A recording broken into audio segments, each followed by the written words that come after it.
ఈ సంక్షేమ పథకాల కోసము అలాగనే దీంతో పాటు ఆగస్టు 15వ తేదీ ఎంతో గొప్పగా ప్రారంభించిన మహిళల కోసం ప్రారంభించిన స్త్రీ శక్తి పథకం ద్వారా ఆర్టీసీ బస్సులో ఉచిత ప్రయాణం సౌకర్యం కల్పించడం మహిళా సాధికారతకు దిశగా ఒక అద్భుతమైన ప్రయత్నం అధ్యక్ష ఈ ఉచిత బస్సు సౌకర్యం సమాజంలో చాలా మంచి పరిణామాలకు దారితీసింది అధ్యక్ష.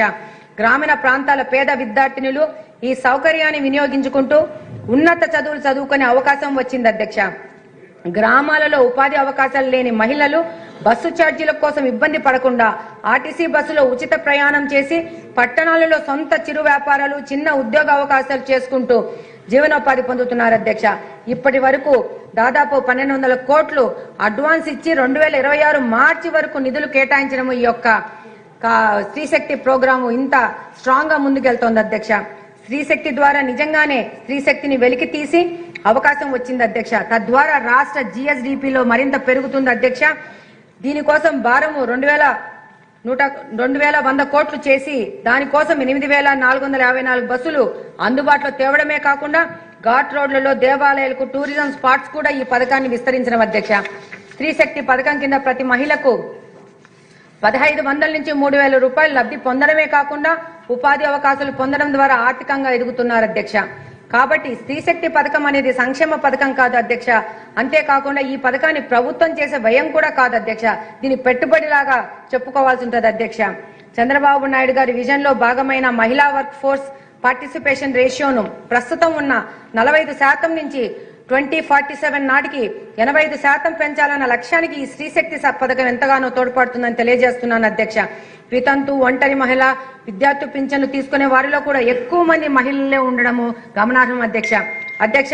ప్రస్తుతము 1924 కోట్ల రూపాయల వ్యయం చేసి రాష్ట్రంలో 1,025,000 మంది మహిళలను వ్యాపారవేత్తలుగా చేర్చాలని సంకల్పించారు మన ముఖ్యమంత్రి గారు. దీనికోసము స్మార్ట్ కార్డ్ అని తీసుకుని వచ్చారు అధ్యక్ష. చిరు వ్యాపారాలు చేసే మహిళలకు కానీ వాళ్ళ కుటుంబ సభ్యులకు కానీ స్మార్ట్ కార్డ్ ఇచ్చి ఈ కాల్ మనీ సెంటర్స్ ద్వారా డిపెండ్ కాకుండా ప్రభుత్వమే వారికి ఆర్థిక సహాయం చేస్తూ వీళ్ళు 1వ విడత 2వ విడత మంచిగా కడితే వీటి యొక్క ఆర్థిక సహాయం యొక్క కెపాసిటీని 50,000 కు పెంచడం జరిగింది అధ్యక్ష. అలాగనే ఈ కార్యక్రమం కింద ఆంధ్రప్రదేశ్ లో కడప నియోజకవర్గం మొట్టమొదటి స్థానంలో ఉంది అధ్యక్ష. దాదాపు 40 కోట్ల రూపాయలు ఈ యొక్క సహాయం చేసి భారతదేశంలో 2వ స్థానంలో అలాగనే రాష్ట్రంలో మొట్టమొదటి స్థానంలో ఉంది అధ్యక్ష.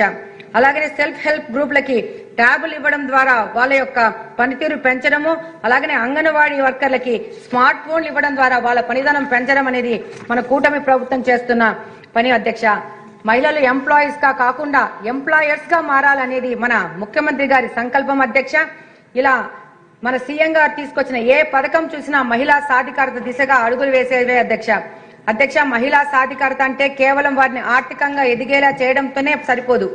వారి ఆరోగ్యం పోషణ పట్ల కూడా మన ముఖ్యమంత్రి గారికి ప్రత్యేక శ్రద్ధ ఉంది అధ్యక్ష. ఇటీవల మనం ప్రారంభించిన సఖీ సురక్ష అనే కార్యక్రమమే దీన్ని ముఖ్యంగా చెప్పుకోవాల్సి ఉంటుంది అధ్యక్ష. ఈ సఖీ సురక్ష కార్యక్రమం కింద రాష్ట్రంలోని 1,00,000 మంది పొదుపు సంఘాల మహిళలకు 16 రకాల వైద్య పరీక్షల ద్వారా స్క్రీనింగ్ చేస్తే దానిలో భాగంగా రాష్ట్ర వ్యాప్తంగా దాదాపు 1100 మంది మహిళలకు 3rd and 4th స్టేజ్ క్యాన్సర్లని ఉన్నట్లుగా గుర్తించడం జరిగింది అధ్యక్ష. ఇది చాలా బాధాకరమైనా కానీ అధ్యక్ష ఇది చాలా అవసరం అధ్యక్ష. ఈ సఖీ రక్ష కార్యక్రమం కింద రాష్ట్ర వ్యాప్తంగా ఉన్న అందరి మహిళలకు ఈ యొక్క స్క్రీనింగ్ పరీక్షలు చేస్తే మరింత మంది మహిళలకు అనారోగ్య సమస్యలు అర్లీ స్టేజ్ లో బయటపడి వారికి సరైన వైద్య సేవలు అందించి లక్షలాది మంది మహిళల ప్రాణాలను కాపాడి ఆయా కుటుంబాలు చిరికిపోకుండా కాపాడవచ్చని చెప్పి తెలియజేసుకుంటున్నాను అధ్యక్ష. అలా అనేక పథకాలు కార్యక్రమాల ద్వారా మహిళా సాధికారతకు కృషి చేస్తున్నారు మన ముఖ్యమంత్రి గారు నారా చంద్రబాబు నాయుడు గారు అధ్యక్ష.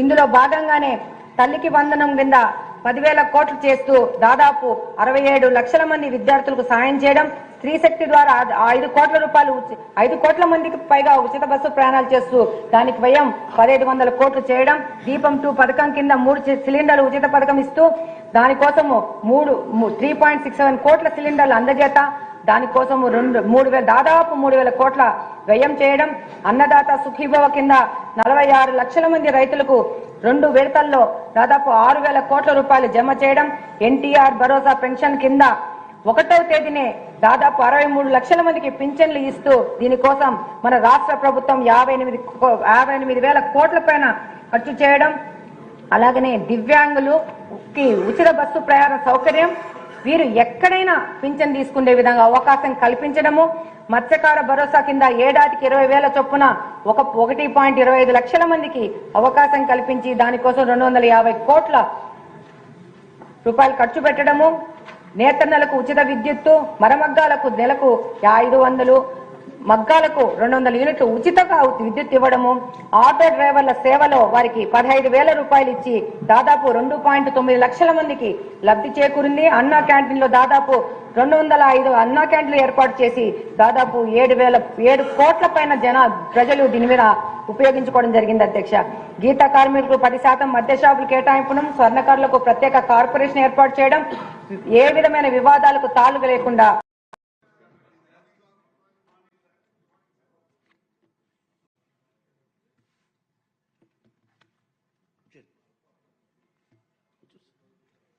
Good morning.